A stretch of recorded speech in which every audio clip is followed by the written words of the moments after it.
Сега като го оберете всичко, ще ви дам и граблото, ви снимам, че и се тръгва. Всичко да мине.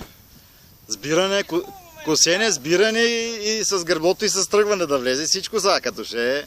Като го правим, да го правим. Така. Ето го граблото. Това има там, дето е накупчен отгоре, няма го се стръга. То буклука ще го изфърля това. Да.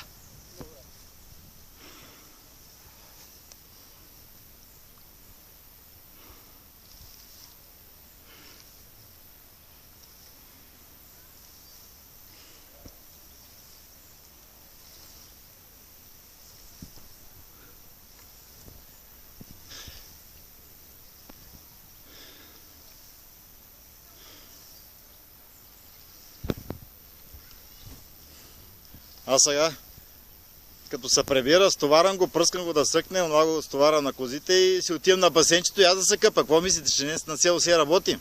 Много ти радвам. И аз намирам, и аз имам време за почивка. Правилно. Днес. Аз не се че успях да ви помогна.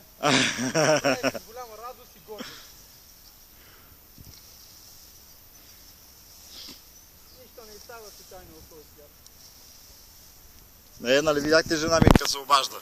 Има ярене за клане, агне, за луканки и така.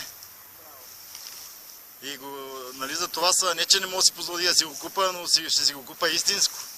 Правилно. А това на магазина е съвсем друго. Абсолютно. Аз какви карначата имам в фризера, дето на магазина го няма. Нали? Да. Има си един човек, който си се разправи с подправките, с всичко. Обрязвам месото му дам и той ги прави. Всичко си го прави на домашно. Само с това се занимава.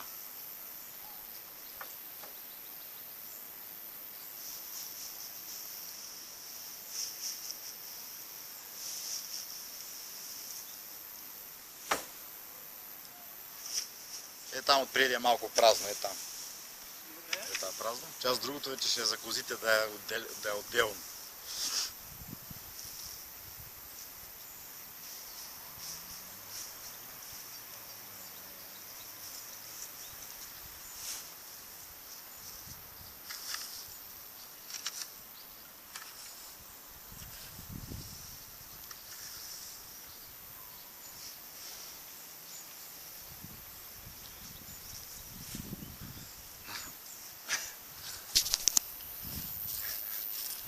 Екстра.